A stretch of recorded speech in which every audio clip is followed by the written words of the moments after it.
ওরে রিকশাওয়ালার লাশটাও যেমন, ওরে ধনী গরিব সবার লাশের হালাত একই হয়ে যাবে রে বাবা। ওই অন্ধকার কবরে রাখিয়া মাটি দিয়া পাড়াইয়া পাড়াইয়া যখন সবাই বিদায় নিয়ে চলে যাবে, ওই কবরে যাওয়ার পর কে মাওলানা, কে মুফতি, কে আলেম, কে মূর্খ, কে ধনী, কে গরিব, কোনো ভেদাভেদ নাই। আমাকেও যেই প্রশ্ন করবে বাবা, তোমারও সেই প্রশ্ন করবে। রবের পরিচয় দাও, ধর্মের পরিচয় দাও, রাহমাতুল লিল আলামিনের পরিচয় দাও। মদিনার নবী বলেন, উম্মতের দল দুনিয়াতে যারা রবের গোলামি করে যাবে তারা বলবে রব্বি আল্লাহ, আমার রব একমাত্র আল্লাহ। দুনিয়াতে যারা ইসলাম মেনে চলবে তারা বলবে দ্বীনি আল ইসলাম, আমার ধর্ম একমাত্র আমার ইসলাম। দুনিয়াতে যারা নবীর আদর্শ মানিয়া চলবে, মাথার চুলগুলো নবীর তরিকায় কাটলো আর রাখলো, নখগুলো কেমনে কাটবে সেখানেও নবীর তরিকা যারা মানবে, জুতা দুইটা কেমনে পরবা খুলবা সেখানেও নবীর তরিকা যারা মানিয়া চলবে, মায়ার নবীরে দেখাইয়া বলবে চিননিরে আশেক বল। যারা সুন্নতের আমলের পাগল, ওরা আমার মায়ার নবীকে দেখা মাত্র বলবে ইনি তো আমার সেই মায়ার নবী, যেই নবীরে না দেখিয়া নবীর আদর্শের টুপি দাড়ি রাখছি, পাগড়ি ভরেছি। কত দুনিয়াদারেরা টুপিওয়ালা বলে গালি দিত, তারপরও টুপি ফালাই নাই। দাড়িওয়ালা বলে গালি দিত, দাড়ি ফালাই নাই, জামা ফালাই নাই, পাগড়ি ফালাইয়া দেই নাই। আমার আল্লাহর নবী বলেন, সাথে সাথে আল্লাহ গাইবি একটা আওয়াজ দিয়া বলবেন, ও কবরের ফিরিস্তা, আমার বান্দাটারে আর সময় নষ্ট করিও না, এখনই কবরে জান্নাতের বিছানাটা দাও, জান্নাতের সাথে রাস্তা বানায় দাও, কবরটারে বড় বালাখানা বানায় দাও। আল্লাহর নবী বলেন, যারা রবের গোলামি না করিয়া ইসলাম না মানিয়া নবীর সুন্নতের জবাই করিয়া কবরে যাবে তওবা না করিয়া, এদেরকে যখন প্রশ্ন করা হবে রবের পরিচয় দাও, ধর্মের পরিচয় দাও, রাহমাতুল লিল আলামিনের পরিচয় দাও। দুনিয়াতে যারা রবের গোলামি করে না, ইসলাম মানে না, সুন্নত মানে না, এই কপাল পোড়া বেনামাজি গুনাহগারেরা যখন কবরে যাবে, প্রশ্ন করা মাত্র বলবে হা হা লা আদরি, বড় আফসুস আফসুস, আমি কিছুই জানি না।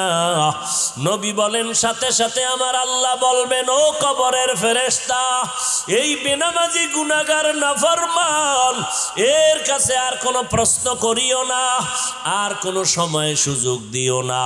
আমি আল্লাহ দুনিয়াতে কম সময় দেই নাই, আমার দেওয়া নিয়ামত পেয়ে শুকর আদায় করে নাই, নামাজ পড়ে নাই, পর্দা করে নাই, হালাল খায় নাই।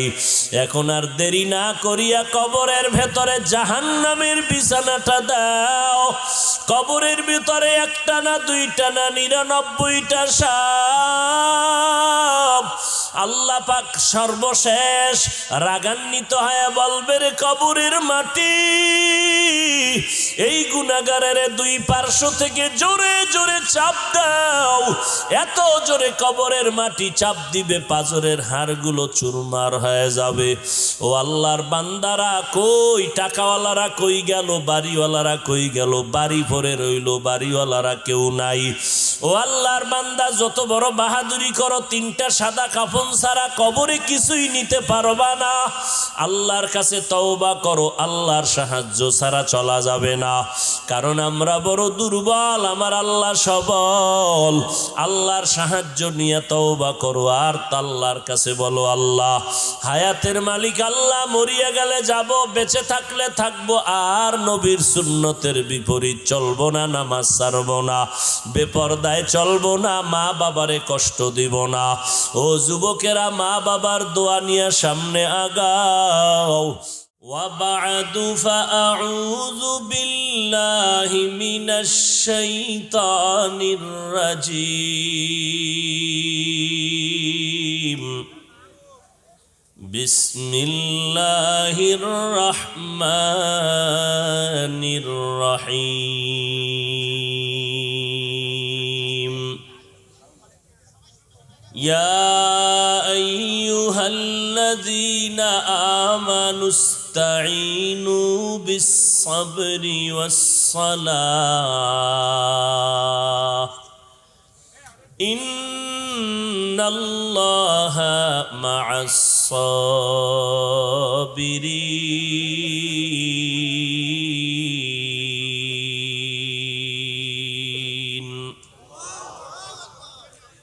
وقال النبي صلى الله عليه وآله وسلم من يرد الله به خيرا يصب منه أو كما قال النبي عليه الصلاة والسلام. صدق الله مولانا العظيم وصدق رسوله النبي الأمي الكريم ونحن على ذلك من الشاهدين والشاكرين والذاكرين والحمد لله رب العالمين. سبحانك لا علم لنا إلا ما علمتنا إنك أنت العليم الحكيم. رب اشرح لي صدري ويسر لي أمري واحلل عقدة من لساني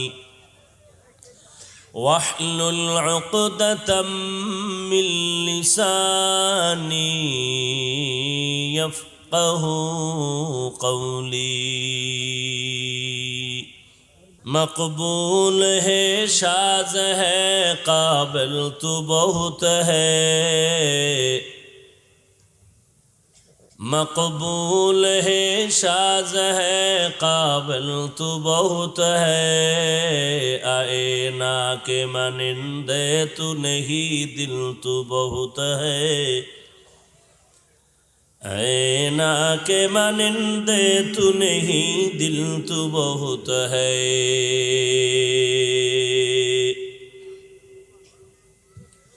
ایک چشم زدن غافل ازا شاہ نباشی.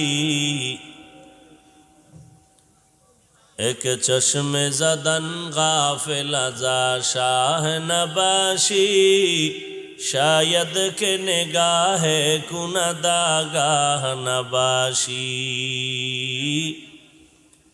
شاید کہ نگاہ کند آگاہ نباشی.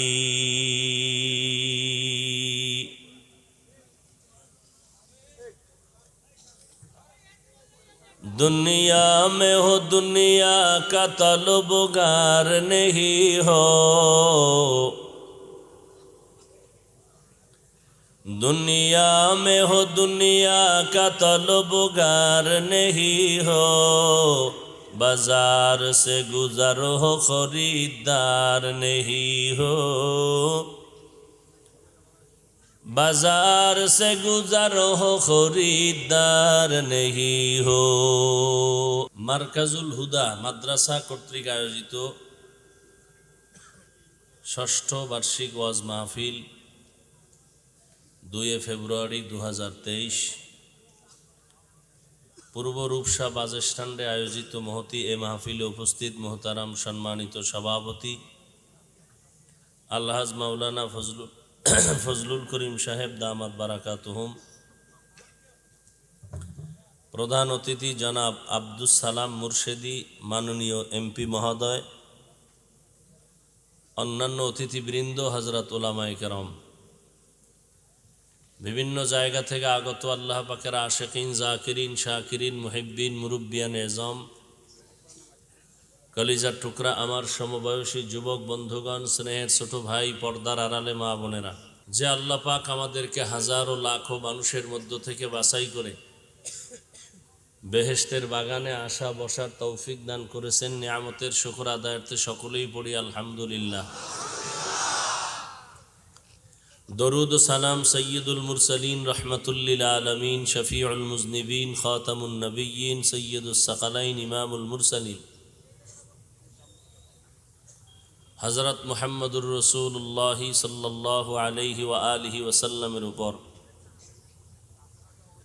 সর্বোপরি শুকর যাদের অক্লান্ত পরিশ্রমের মাধ্যমে আজ সুন্দর আয়োজন, সময় পরামর্শ অর্থ দিয়ে দোয়া করে উপস্থিত হয়ে মাইক লাইট প্যান্ডেলের ব্যবস্থাপনার মাধ্যমে সহযোগিতার হাত যারা বাড়িয়েছেন প্রত্যেককেই আল্লাহ পাকের খেদমতের বরকতে দুনিয়াতে শান্তি, পরকালে চিরমুক্তির ব্যবস্থা করে দিন। পরিশেষে আমি আপনাদের দোয়া নেওয়ার আশায় সংক্ষিপ্ত আলোচনার নিয়তে কোরআনে হাকিমের এক টুকরো আয়াতে কারিমা তেলাওয়াত করেছি। রসুল আরবি সাল্লাল্লাহু আলাইহি ওয়া আলিহি ওয়াসাল্লামের অসংখ্য অগণিত আমিও বাণী হাদিস শরীফের মধ্য থেকে এক টুকরো হাদিস পড়েছি।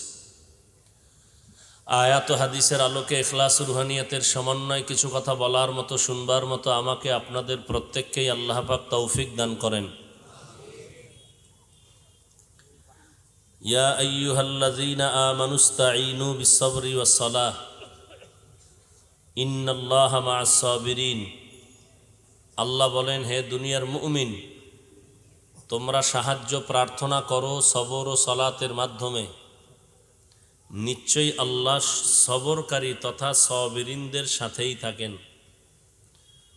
নবীজি বলেন, মাইয়ুরিদিল্লাহু বিহি খাইরান ইউসিব মিন।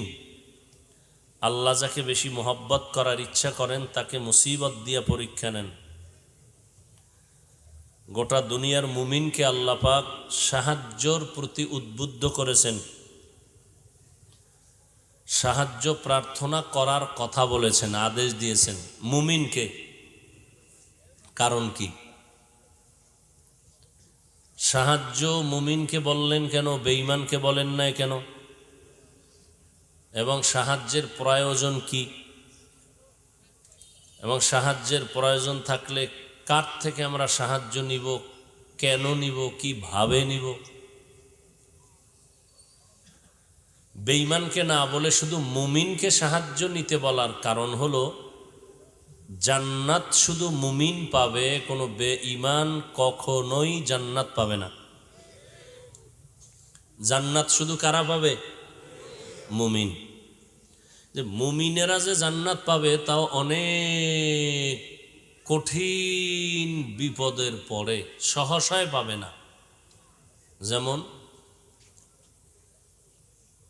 যদিও প্রত্যেকটা মানুষের নামে জান্নাতে একটা বাড়ি বরাদ্দ করা আছে, প্রত্যেকের নামে, ফেরাউনের নামে, নমরুদের নামে, সাদ্দাদের নামে, কারুনের নামে, আবু জাহাল, আবু লাহাব, সবার নামে জান্নাতে বাড়ি আছে, নির্দিষ্ট করা, নাম লেখা। কিন্তু স্পষ্ট ঈমানওয়ালা ব্যতীত কেউ জান্নাত পাবে না। তাহলে যাদের ঈমান নাই এদের নামেও তো জান্নাতে বাড়ি, তো এদের জান্নাতের উপায় কি? কি হবে তাদের নামের বাড়ি? বলে যারা যেই বাড়ির উপযুক্ত না, থাকে না, নিলাম হবে, নিলাম। আল্লাহ পাক ওই বেঈমানগো জান্নাতগুলো মুমিনকে নিলাম দিয়ে দিবেন। তো সব মুমিন না, যেই মুমিন আল্লাহর কাছে প্রিয়, সব মুমিন আল্লাহর কাছে প্রিয় না।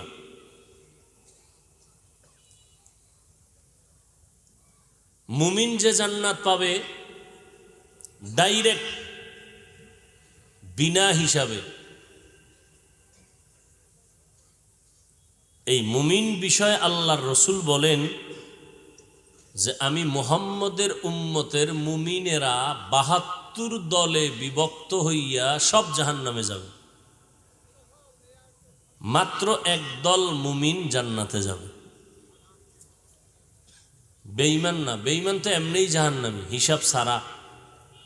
কিন্তু ৭২ দল মুমিন মুসলমান জাহান্নামে যাবে, একদল মুমিন মুসলমান জান্নাতে যাবে।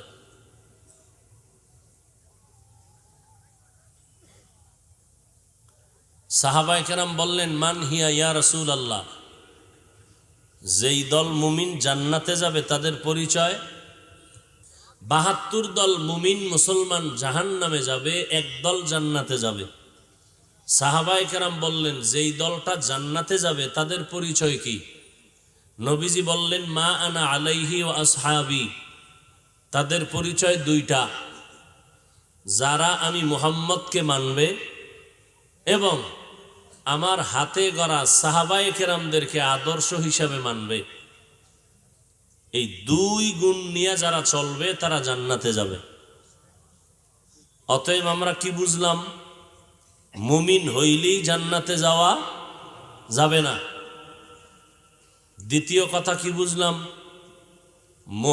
মুহাম্মদকে যারা মানি বলে এরা জান্নাতে যেতে পারবে না, যতক্ষণ সাহাবায়ে কেরামদেরকে না মানবে। কি স্পষ্ট হলো? যারা বলে মুহাম্মদকে মানি, ওমরে ফারুককে মানি না, সে বেদাতি ভণ্ড। নিশ্চিত এরা মুমিন বটে, তবে ৭২ দল জাহান্নামীদের অন্তর্ভুক্ত মুমিন। সাহাবায়ে কেরামদের বিরুদ্ধে যারা ইশারা ইঙ্গিতে কথা বলে এরা ভণ্ড, এরা জাহান্নামীদের দলভুক্ত। ওমরে ফারুক সাহাবী, এই ওমরে ফারুক রে বেদাতি বা ভণ্ড বলার মতো হুজুর এই দেশে আছে। অতএব স্পষ্ট মনে রাখতে হবে, সাহাবায়ে কেরামদের বিরুদ্ধে ইশারা ইঙ্গিতে যারা কিছু বলবে, মন্তব্য করবে, নিশ্চিত চিহ্নিত করে নিবেন এরা জান্নাতি নয়, এরা জাহান্নামীদের দলভুক্ত।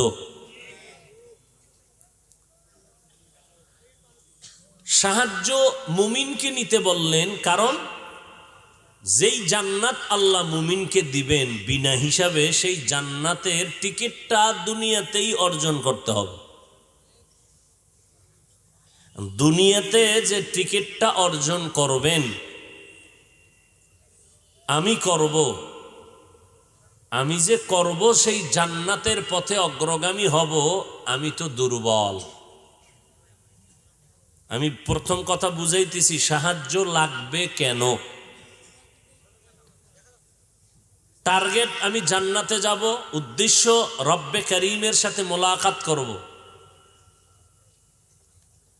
সেই জান্নাত রব্বে করিমের মোলাকাতের টিকিট নিতে হবে দুনিয়ায়। দুনিয়া নামক গ্রহের মধ্যে চলতে গেলে আমি একা পারবো না। কেন? আমি দুর্বল। ওয়া খুলিকাল ইনসানু যায়ীফা, আল্লাহ বলেন আমি ইনসান জাতিকে বড় দুর্বল করে সৃষ্টি করেছি।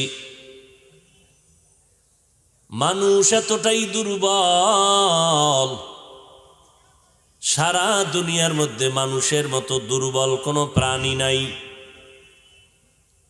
পিপীলিকার কাছেও আমরা বড় দুর্বল, একটা মশার কাছেও আমরা মানব জাতি বড় দুর্বল। পিপীলিকায় যদি মেজাজ গরম করে, বনি আদমের কপালে ঘুম নাই, খানা নাই। সারা দুনিয়ার মধ্যে আমাদের মতো দুর্বল কেউ নাই। খানার বেলায় আমরা দুর্বল, ঘুমের বেলায় দুর্বল, চলার বেলায় দুর্বল, মেধার বেলায় আমরা বড় দুর্বল। ঢাকা চিড়িয়াখানায় লেখা আছে একটা বাঘের দৈনিক খাদ্য হলো 17 কেজি গোশত। কয় বেলায়? একদিনে খায়। আপনাদের খুলনাতে কোনো খাদক আসেনি? খাদক 3 বেলায় 17 কেজি মারবে? হ্যাঁ, নাই বলেন কেন? টানাটানি কি কম করেনি? এই থানায় যত মামলা পিডাপিডি সব তো এই পেট ভরার জন্য, পেটের ধান্দা। খাইতে পারেন এরপরও টানাটানি করবে কুত্তার মতো। এজন্য ১৫০০ বছর আগে পয়গম্বরের সাহাবী হযরত আলী রাদিয়াল্লাহু তাআলা আন যেই আলী 10 বছর বয়সে নবীর হাতে কালেমার দাওয়াত কবুল করেছেন, কিয়ামতের ময়দানে আল্লাহ যদি জিজ্ঞাসা করেন অল্প বয়সে বালক আমার মুহাম্মদের হাতে হাত লাগাইছে কে প্রথম বালক, হযরত আলী দাঁড়ায় বলবেন আমি হযরত আলী নবীর হাতে হাত লাগাইছি আমি 10 বছরের বয়সে। মদিনার নবী বলেন এই আলীরে আমার আল্লাহ এত ইলম দান করেছেন, আমি মুহাম্মদ দোয়া করেছিলাম আনা দারুল হিকমা ওয়া আলিয়ুন বাবুহা, আমি ইলম ও হিকমতের ঘর আর আমার ইলমের দরওয়াজা হলো আমার সাহাবী আলী।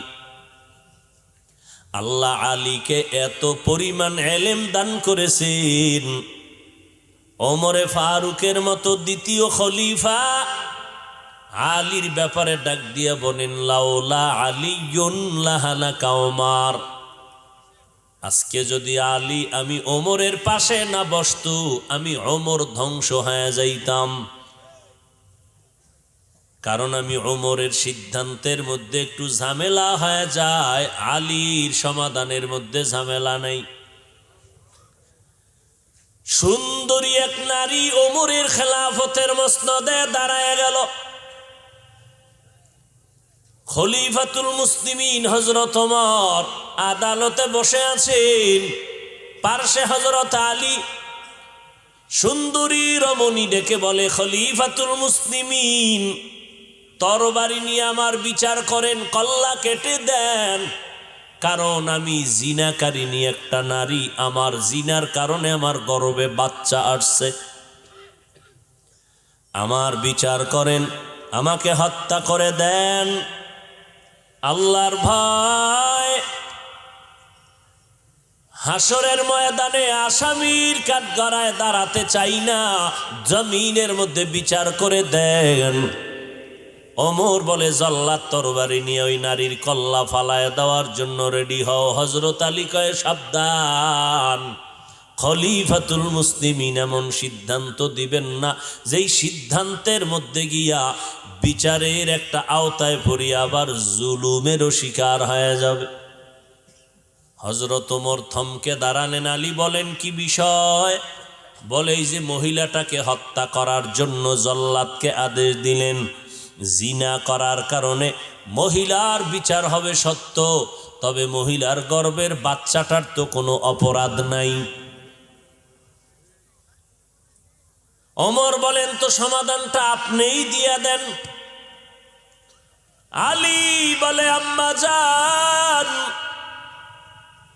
নিশ্চিন্তে বাড়িতে চলে যাও, আরামে খাও, আরামে ঘুমাও, সন্তান তুমি শান্তভাবে দুনিয়াতে প্রসব করো, সন্তান যখন দুনিয়াতে আসবে সুন্দরভাবে হক আদায় করে লালন পালন করো, সন্তানের বড় বানাইয়া নিজ পায়ে দাঁড়াইয়া চলার মতো যখন বুঝ হয়ে যাবে, সন্তানটারে নিজের পায়ের উপরে রাইখা তারপরে আদালতে আসবা, তারপরে তোমার বিচার হবে, বাচ্চার নয়। ওমর ডাক দিয়া কয় রে আলী, তুমি যদি এই মুহূর্তে আমার পার্শ্বে না থাকতা আমার সিদ্ধান্ত আমাকে ধ্বংস করে ফেলতো। লাউলা আলিয়ুন লাহালাকা ওমর,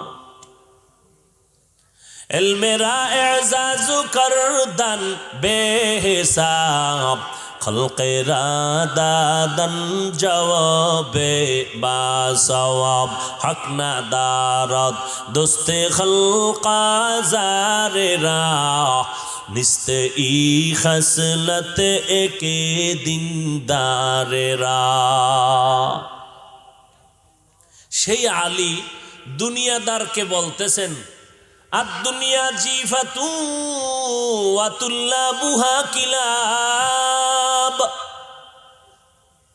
এই দুনিয়াদারেরা ভালো করে শোন, দুনিয়া হলো একটা মৃত্যু জন্তুর মতো, এর পেছনে যারা দুনিয়া দুনিয়া করে দৌড়ায় এরা কুত্তা। এরা কি?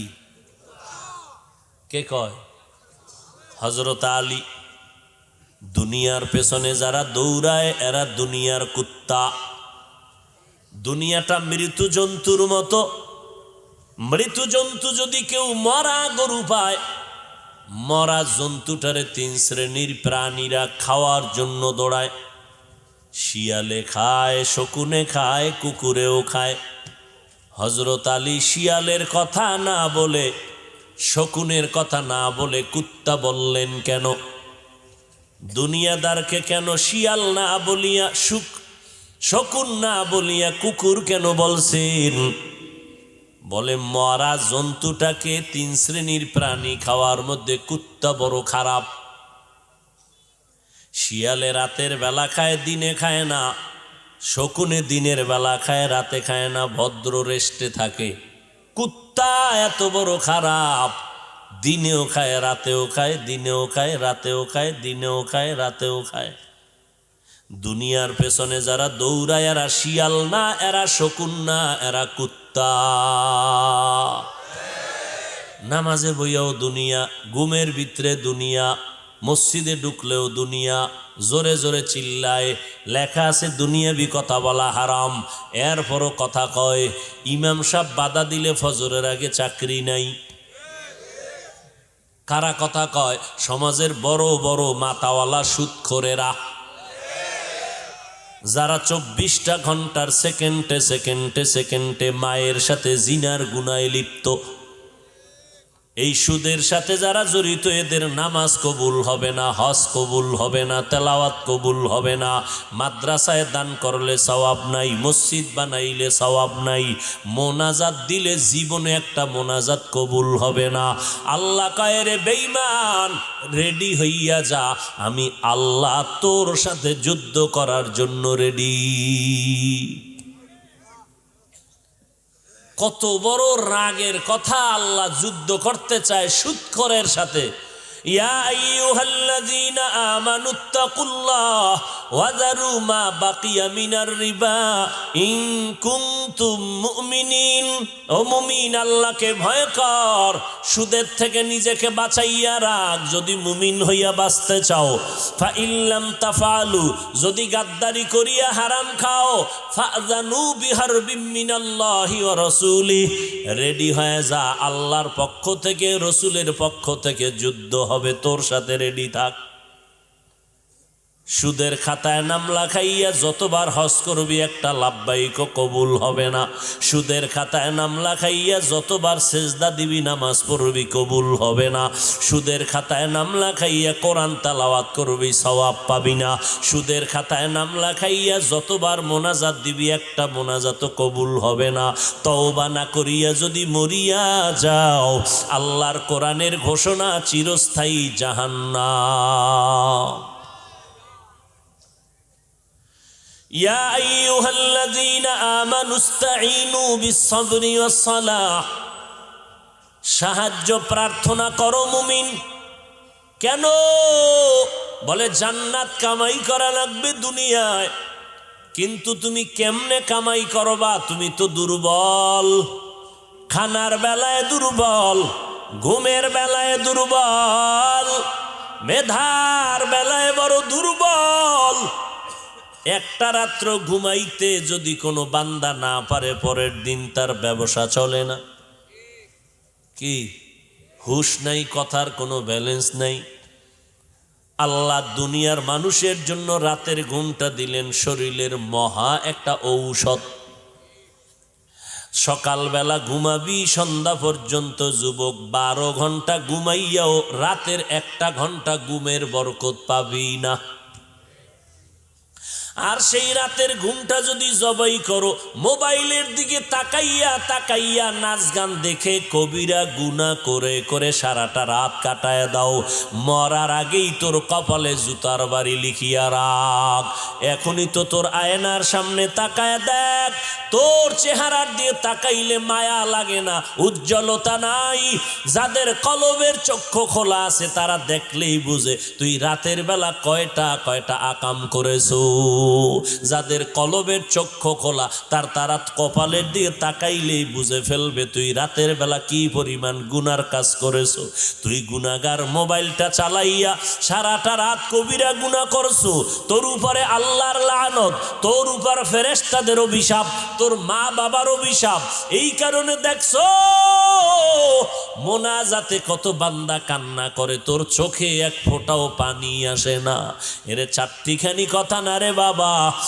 ওই থানার মধ্যে নিয়ে পুলিশে আসামিরে জনমের মতো বেত্রাঘাত করে, কোনো চোখে পানি নাই। আর আল্লাহওয়ালারা বয়ান করে ময়দানের মধ্যে কত যুবক হাউমাউ করে কান্না করে। ওরে বাবা একটু চিন্তা কর, পুলিশে পিটাইলেও কাঁদে না, আর ওয়াজের প্যান্ডেলে কেমনে কান্না করে, চোখের পানি এমনে বের হয় না। বল ওরে কে বেত্রাঘাত করলো? এরে নবীর উম্মতের দল, আজকের কারণ হলো তোর উপরে আমার আল্লাহ বেজার। কয়দিন আর বাহাদুরি করবি রে বাবা? যত বড় বাহাদুর দাবি করো, নমরুদের মতো বাহাদুর হতে পারবি না, ফেরাউনের মতো বড় বাহাদুর হতে পারবা না, সাদ্দাত কারুন হামানের মতো বাহাদুর হতে পারবা না। আমার আল্লাহ ওই নমরুদের মতো বেঈমানের ধ্বংস করতে একজন ফেরেশতাও পাঠায় নাই, একটা অসুস্থ মশা সাথে জুতা। এই যুবকেরা, সে আল্লাহ আসেনি? মশা আসেনি? জোতা আসেনি? তাহলে পায়ের থেকে জুতা গালে আইতে কয়াতের দূরত্ব? রেডি থাক। তুই নমরুদের মতো বড় বাহাদুর হতে পারো না, অতএব তোর গালে জুতা লাগতে 1 সেকেন্ড লাগবে না। যদি তওবা না করো তো রেডি থাক। আল্লাহ বলেন তোমরা বড় দুর্বল। কোহে কাফ একটা পাহাড়, ওই পাহাড়ে প্রাণী বসবাস করে, সিমর্গ। দৈনন্দিন খানা ছিল তার 40টা মোটা তাজা হাতি। কে খাওয়ায়?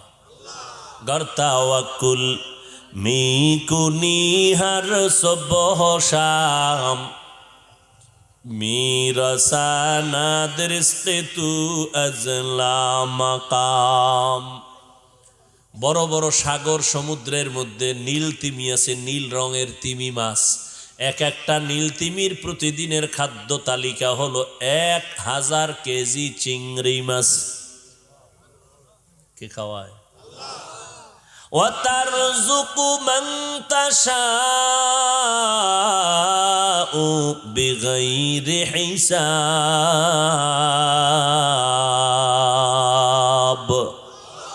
রিজিকের মালিক কে? কয়দিনের জন্য? দুনিয়ার কোনো মানুষের আল্লাহ রিজিকের মালিক বানায় নাই। এই দুনিয়ার মানুষেরা আল্লাহ রিজিকের মালিকানা রেখেছেন, তার কাছে এত ভয় কেন পাও? হায়াতের মালিক আমার আল্লাহর হাতে, দুনিয়ার কারো হাতে হায়াতের চাবি দেয় নাই, এত ভয় কেন দুনিয়াওয়ালারে পাও? ডাক্তার মানুষেরই সুস্থ বানায়, ডাক্তার সুস্থ বানানোর মালিক না। যদি মালিক হইতো ডাক্তার অসুস্থ হতো না। মরণ দেওয়ার মালিক আমার আল্লাহ, কোনো মানুষের হাতে নাই। অতএব দুনিয়াওয়ালার এত কেন ভয় পাও? ওই আল্লাহর মোহাব্বত অন্তরে জমা করো। দুনিয়াতে জান্নাতটা কামাই যদি করতে চাও, একা একা পারবা না, কারণ তুমি আমি জন্মগত দুর্বল। আবার যেই দুনিয়ার জমিনে বৈশা আমল করব, সেই জমিনটা বড় নাপাক। চোখ দুইটা যেদিকেই ঘুরাই গুনা গুনা গুনা গুনা গুনা। আজ এই রূপসা এলাকার ভেতরে বেহেশতের বাগান, যেই বাগান সম্পর্কে আমার পয়গম্বর বলেন এত দাম, এই বাগানে বসার সাথে সাথে সবার গুনাহ মাফ হয়ে গেছে। কিন্তু এরপরেও ভয় লাগে।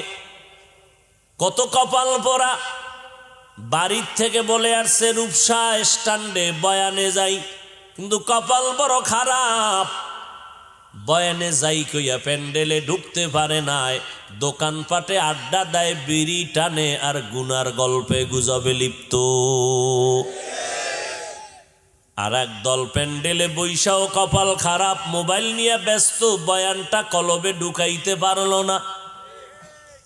আর এক দল কপাল ভরা বয়ানে বসছে ঠিক, কিন্তু মোনাজাত না দিয়া চলে যাবে, কান্না নাই তওবা নাই, আসছে যেমন চলেও তেমন যাবে, কান্না নাই তওবার সুযোগ নাই।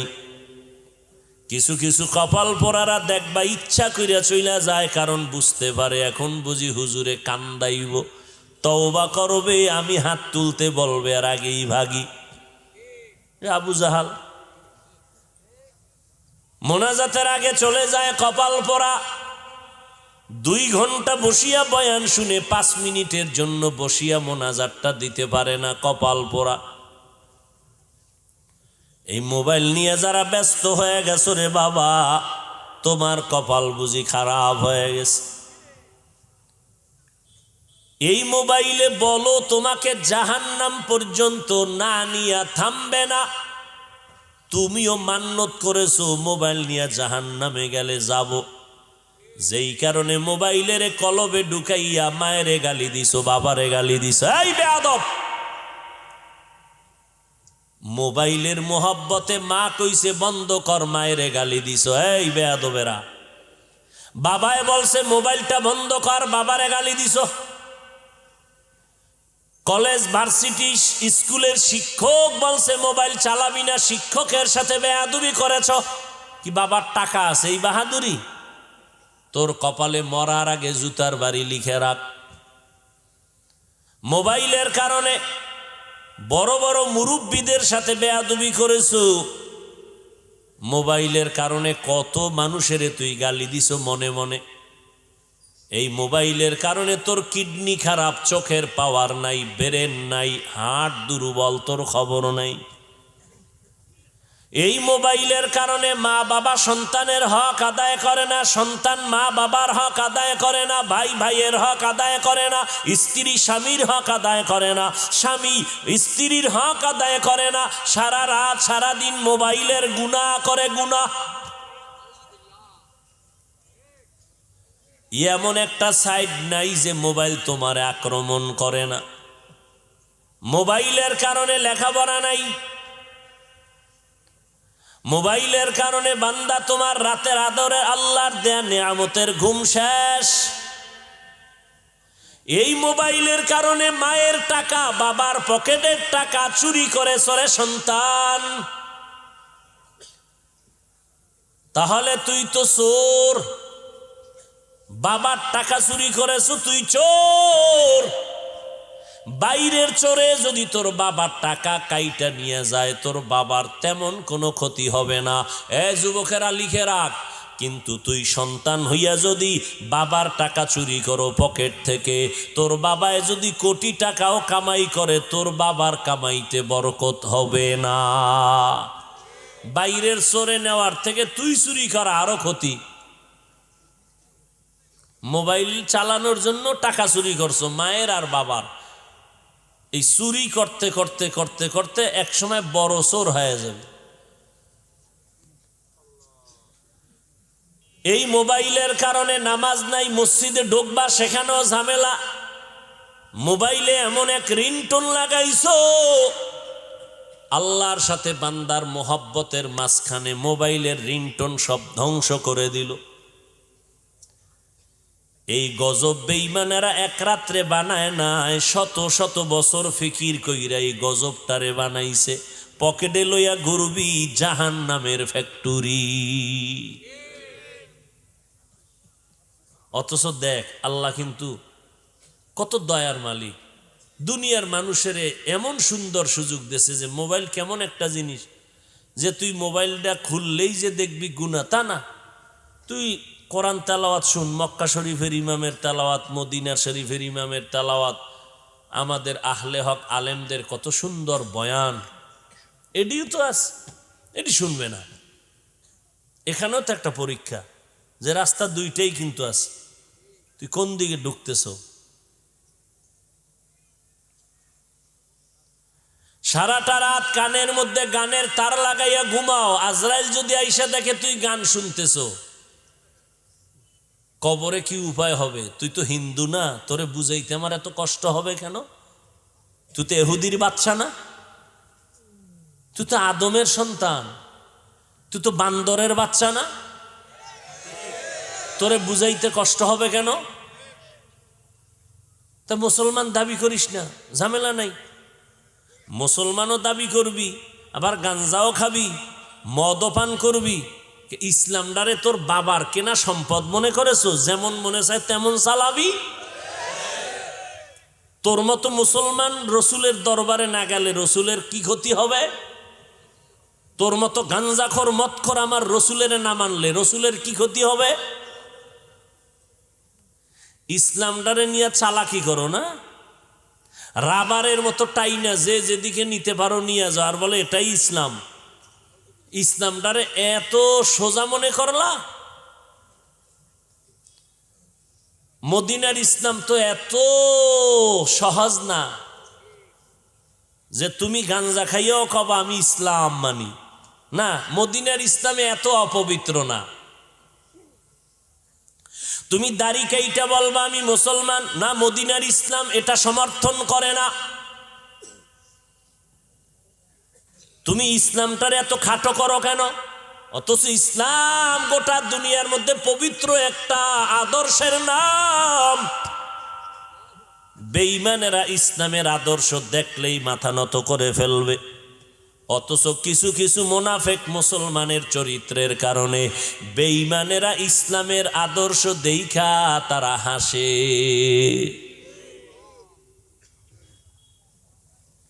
জান্নাত পাওয়া সোজা না, এতক্ষণ আলোচনা কলবে ঢুকলে টের পাবা জান্নাত কত কঠিন। জান্নাত পাওয়া যদি সহজ হইতো তো আবু বকরের মতো সাহাবী জান্নাতের টিকিট পাওয়ার পরেও সারাটা রাত্র নামাজে কাঁদলেন কেন? ও ইসলামের ব্যানারওয়ালা বাতেলেরা, কালা চশমা লাগাইয়া হুজুরে লাইভে আইসা কয় এত কান্না লাগে না। জবাব দাও, সাহাবায়ে কেরামের থেকে বড় মাওলানা তুমি, আবু বকরের থেকে বড় যোগ্যতা তোমার। জান্নাতের টিকিট পেয়েছে আবু বকর। রাতের বেলা নবী কান লাগায় শুনে মসজিদে নববীর মধ্যে কান্নার আওয়াজ, নজর লাগায় দেখে কেউ না, আবু বকর নামাজে দাঁড়ায় কাঁদতেছে। মদিনার নবী বলেন আবু বকর কাঁদেন কেন? কয় জাহান্নামের আযাবের ভয়। নবী বলেন জান্নাতের টিকিট তো আপনার 10 জনের নামে আল্লাহ পাঠাইছেন, আপনি তো প্রথম সিরিয়ালে আছেন, এত কাঁদেন কেন? আবু বকর বলে নবী আপনিই তো কিয়ামতের বয়ান করেছেন, কিয়ামতের ময়দান এমন কঠিন হয়ে যাবে, জমিনটা হবে কিয়ামতের মাঠ, সিরিয়ার জমিন হবে আল্লাহর আদালত। সমস্ত মানুষ দাঁড়াবে উলঙ্গ। আল্লাহ পাক রাগান্বিত একটা আওয়াজ দিবেন, লিমানিল মুলকুল ইয়াউম লিল্লাহিল ওয়াহিদিল কাহ্হার। আল্লাহ বলবেন আজ দুনিয়ার এ রাজা বাদশারা, এ বাহাদুরেরা বল, হাসরের ময়দানের বাহাদুরি আর রাজত্ব কার? কেউ কথা বলতে পারবে না। আল্লাহ পাকের আওয়াজে হাসরের ময়দানটা থরথর করে কাঁপা শুরু হবে। আমার আল্লাহ আবার নিজেই জবাব দিয়ে বলবেন লিল্লাহিল ওয়াহিদিল কাহ্হার। আজকের দিনের রাজত্ব মহারাগে রাগান্বিত আল্লাহর। ওই হাসরের ময়দানে সূর্যকে আল্লাহ বলবে নিচে নাম, যত তাপ আছে সব তাপ জমিনে ছাড়িয়া দাও। সূর্যের তাপে জমিনটা মাটির জমিন পুড়িয়া তামা হয়ে যাবে। অন্যদিকে জাহান্নামের আওয়াজ, জাহান্নাম বলবে আল্লাহ বেনামাজি গুনাহগার গুলো তাড়াতাড়ি আমার পেটের মধ্যে দাও, পেটে বড় ক্ষুধা। ও নবী আপনিই তো বলেছেন ওই হাসরের ময়দান এত কঠিন হবে যে নবীদের কোনো গুনাহ নাই, সেই নবীরা পর্যন্ত নাফসি নাফসি বলে কান্না করবেন। ইব্রাহিম নবী কাঁদবেন, আল্লাহ আমারে বাঁচাও। মুসা নবী কাঁদবেন, আল্লাহ আমারে বাঁচাও। ইব্রাহিম নবী কাঁদবেন, আল্লাহ আমারে বাঁচাও। ঈসা নবী কান্না করবেন, আল্লাহ আমাকে বাঁচাও। উম্মতের কথা মুসা নবী ভুলিয়া যাবেন, ঈসা নবী উম্মতের কথা ভুলে যাবেন, ইব্রাহিম নবী উম্মতের কথা ভুলিয়া যাবেন। সবাই কাঁদবেন, নবী আমাকে, আল্লাহ আমারে বাঁচাও। আম্মা জান আয়েশা রাদিয়াল্লাহু আনহা বলেন, মায়ার নবী আমার রুমের মধ্যে বসে বসে দেখলাম গুনগুন গুনগুন করে কান্না করেন। আমি আয়েশা বললাম, নবী আপনি কেন কান্না করেন? বলে, হাসরের ময়দানের আযাবের ভয়ে কান্না করি। কেমন আযাব যে নবীরা পর্যন্ত উম্মতের ভুলিয়া নাফসি নাফসি বলে কাঁদবেন। ওই সময় আম্মা জান বলেন, আয়েশা বলেন, নবী আপনি কি করবেন এই মুসিবতের সময়? মায়ার নবী বলেন, ও আয়েশা, আমি রহমতের নবী মাকামে মাহমুদে আল্লাহর আদালতে সিজদায় পড়ে কাঁদবো, আমাকে বাঁচানোর কথা বলবো না। আমি আল্লাহর কাছে কান্না করে বলবো, আল্লাহ আমার উম্মতের বাঁচাও, আমার উম্মতের বাঁচাও, একটা উম্মত যেন জাহান্নামে না যায়। নবীজির কান্না দেখে আমার আল্লাহ বলবে, নবী আপনি কাঁদবেন না, আপনার উম্মতগুলো বাছাই করে করে জান্নাতের পথে নিয়ে যান। আম্মা জান আয়েশা বলে, নবী আপনি কোটি কোটি মানুষের মধ্যে চিনবেন কিভাবে আপনার উম্মত? নবী বলেন, ও আয়েশা, আমার উম্মতেরা যারা 5 বেলার ওযু বানাইয়া 5 বেলার নামাজ পড়বে, ওযুর অংশগুলো নূরের আলোতে ঝলমল করতে থাকবে, আমি নবী দেখিয়া বাসিয়া সব জান্নাতের গোড়ায় নিয়ে যাব।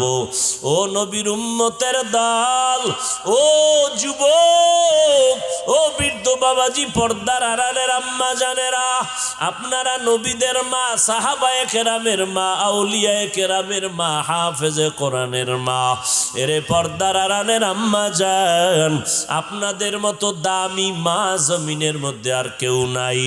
ও আম্মা জান, আপনারা আয়েশা রাদিয়াল্লাহু আনহার মতো নারী, ফাতেমা রাদিয়াল্লাহু আনহার মতো নারী, খাদিজা রাদিয়াল্লাহু আনহার মতো নারী। ও আম্মা জান, কয়দিনের দুনিয়াতে বাহাদুরি করবেন? আজরাইল যখন হাজির হয়ে যাবে, 5টা সাদা কাফন ছাড়া আপনার কিছুই থাকবে না। এরে আম্মা জান, একটা নেককার সন্তান জমিনের মধ্যে রেখে যান। এরে যুবক, তোমার মতো যুবক স্কুল কলেজে পড়ে, এক বেলার নামাজও বাদ দেয় না। নিজেরে আল্লাহ আকল দিছে, নিজেরে প্রশ্ন করো, রে বাবা তুমি কেন পারবা না? তোমার মতো যুবক চাকরি করে, ব্যবসা করে, নামাজ ছাড়ে না, তুমি কেন পারো না রে বাবা? আলেম ওলামাদের কথা মিথ্যা মনে করে বসছো। আরে যতই মিথ্যা মনে করো, আসলে আমার আল্লাহর কোরআন কিন্তু মিথ্যা না। ওই কোরআনে জান্নাতের বয়ান আছে, জাহান্নামের বয়ান আছে। জান্নাতে কারা যাবে তাও আল্লাহ বলেছেন, জাহান্নামে কারা যাবেন তাও আল্লাহ বলেছেন। আজকে আমি বক্তা হইয়া বয়ান করি, তুমি শ্রোতা হইয়া মাটিতে বৈশা বয়ান শুনো। ওরে আমার বক্তাগিরির বাহাদুরি কতক্ষণ জানো? যেদিন আজরাইল আসিয়া ধরিয়া ফালাই, ওই দিন আমার ভাবার বাহাদুরি বন্ধ হয়ে যাবে। আমি এত বড় সম্মানের ব্যক্তিটাকেও 3টা সাদা কাফনের প্যাকেট বানাবে। তুমি রিকশার ড্রাইভার, তোমাকেও 3টা সাদা কাফনের প্যাকেট বানাবে। তুমি গরিব হওয়ার কারণে একটা কাফন কেউ কমাইয়াও দিবে না। আমি এত সম্মানিত হওয়ার কারণে একটা কাফন কেউ বাড়াইয়া দিবে না। ওই কাফনের উপরে লেখা থাকবে না আমি বক্তা, ওই কাফনের উপরে লেখা থাকবে না তুমি টাকাওয়ালা, ওই কাফনে লেখা থাকবে না তুমি ডাক্তার, ওই কাফনে লেখা থাকবে না তুমি চেয়ারম্যান, তুমি এমপি। ওরে রিকশাওয়ালার লাশটাও যাব, ওরে ধনী গরিব সবার লাশের হালাত একই হয়ে যাবে রে বাবা। ওই অন্ধকার কবরে রাখিয়া মাটি দিয়া পাড়াইয়া পাড়াইয়া যখন সবাই বিদায় নিয়ে চলে যাবে, ওই কবরে যাওয়ার পর কে মাওলানা, কে মুফতি, কে আলেম, কে মূর্খ, কে ধনী, কে গরিব, কোনো ভেদাভেদ নাই। আমাকেও যেই প্রশ্ন করবে বাবা, তোমারও সেই প্রশ্ন করবে। রবের পরিচয় দাও, ধর্মের পরিচয় দাও, রাহমাতুল লিল আলামিনের পরিচয় দাও। মদিনার নবী বলেন, উম্মতের দল দুনিয়াতে যারা রবের গোলামি করে যাবে তারা বলবে রব্বি আল্লাহ, আমার রব একমাত্র আল্লাহ। দুনিয়াতে যারা ইসলাম মেনে চলবে তারা বলবে দ্বীনি আল ইসলাম, আমার ধর্ম একমাত্র আমার ইসলাম। দুনিয়াতে যারা নবীর আদর্শ মানিয়া চলবে, মাথার চুলগুলো নবীর তরিকায় কাটলো আর রাখলো, নখগুলো কেমনে কাটবে সেখানেও নবীর তরিকা যারা মানবে, জুতা দুইটা কেমনে পরবা খুলবা সেখানেও নবীর তরিকা যারা মানিয়া চলবে, মায়ার নবীরে দেখাইয়া বলবে চিননিরে আশেক বল, যারা সুন্নতের আমলের পাগল ওরা আমার মায়ার নবীকে দেখা মাত্র বলবে ইনি তো আমার সেই মায়ার নবী। যেই নবীরে না দেখিয়া নবীর আদর্শের টুপিদারি রাখছি, পাগড়ি ভরেছি। কত দুনিয়াদারেরা টুপিওয়ালা বলে গালি দিত, তারপরও টুপি ফালাই নাই। দাড়িওয়ালা বলে গালি দিত, দাড়ি ফালাই নাই, জামা ফালাই নাই, পাগড়ি ফালাইয়া দেই নাই। আমার আল্লাহর নবী বলেন, সাথে সাথে আল্লাহ গাইবি একটা আওয়াজ দিয়া বলবেন, ও কবরের ফিরিস্তা, আমার বান্দাটারে আর সময় নষ্ট করিও না, এখনই কবরে জান্নাতের বিছানাটা দাও, জান্নাতের সাথে রাস্তা বানায় দাও, কবরটারে বড় বালাখানা বানায় দাও।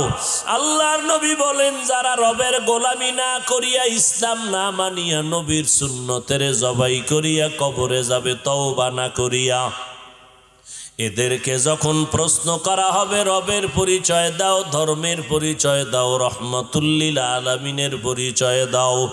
দুনিয়াতে যারা রবের গোলামি করে না, ইসলাম মানে না, সুন্নত মানে না, এই কপাল পোড়া বেনামাজি গুনাহগারেরা যখন কবরে যাবে প্রশ্ন করা মাত্র বলবে হা হা লা আদরি, বড় আফসুস আফসুস, আমি কিছুই জানি না। নবী বলেন, সাথে সাথে আমার আল্লাহ বলবেন, ও কবরের ফেরেশতা, এই বেনামাজি গুনাহগার নাফরমান এর কাছে আর কোনো প্রশ্ন করিও না, আর কোনো সময় সুযোগ দিও না।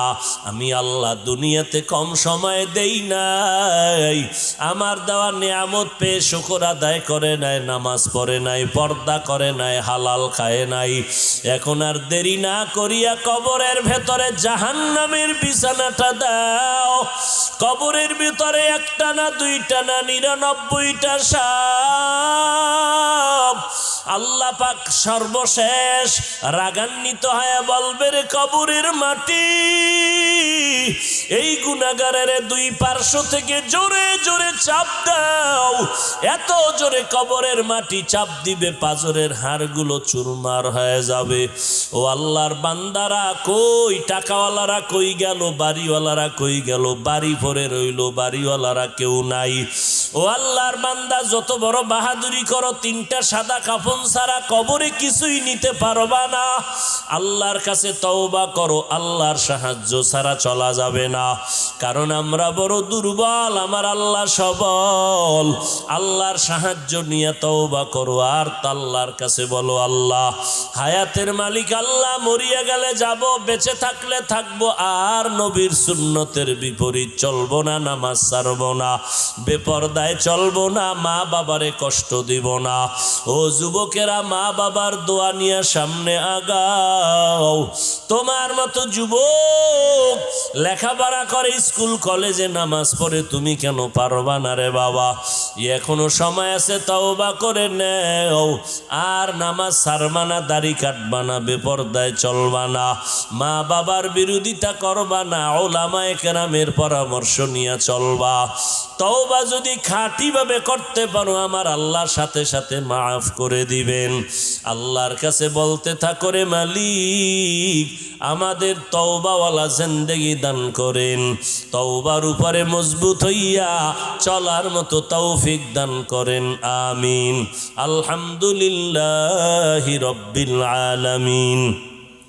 والصلاة والسلام على سيد الأنبياء والمرسلين وعلى آله وأصحابه أجمعين يا أرحم الراحمين يا أرحم الراحمين يا أرحم الراحمين رب ارحمهما كما ربياني صغيرا اللهم إنك عفو كريم تحب العفو فاعف عنا ও দয়ার মালিক গুনার বোঝা নিয়ে আপনার দরওয়াজায় হাজির হয়ে গেলাম। আয় আল্লাহ, শয়তানের ধোকায় গুনাহ করেছি, মেহেরবানি করে আমাদের মাফ করে দেন আল্লাহ। আয় আল্লাহ, মাহফিল কবুল করে নেন, আয়োজনকারী সহযোগিতাকারীদের কবুল করে নেন, এলাকায় শান্তি দান করেন, পর্দার আড়ালের মা বোনদের আবেদা পর্দা নিশি বানায় দেন। আয় আল্লাহ, আমার কলিজার যুবকগুলো দিনদার বানায় দেন, গুনাহের প্রতি ঘৃণা জমায় দেন। আয় আল্লাহ, ঘরে ঘরে সুন্নতের বাতি জ্বালায় দেন, নবীজির রওজা বাইতুল্লাহ জিয়ারতের তৌফিক দান করেন, চলার পথে ইজ্জতের সাথে হেফাজত করেন। আয় আল্লাহ, সমস্ত মসজিদ মাদ্রাসা কবুল করে নেন, গাইবি খাজানার থেকে যা প্রয়োজন ব্যবস্থা করে দেন আল্লাহ। আয় আল্লাহ, আমার কলিজার যুবকগুলো দিনদার বানায় দেন। আয় আল্লাহ, দিলের নেক আশা পুরায় দেন, চলার পথে ইজ্জতের সাথে হেফাজত করেন। আমরা যারা হাত তুলেছি জানি না কার মা নাই, বাবাও নাই, মেহেরবানি করে সবার কবর জান্নাতের বাগান বানায় দেন। যারা বেঁচে আছেন হায়াত বাড়ায় দেন।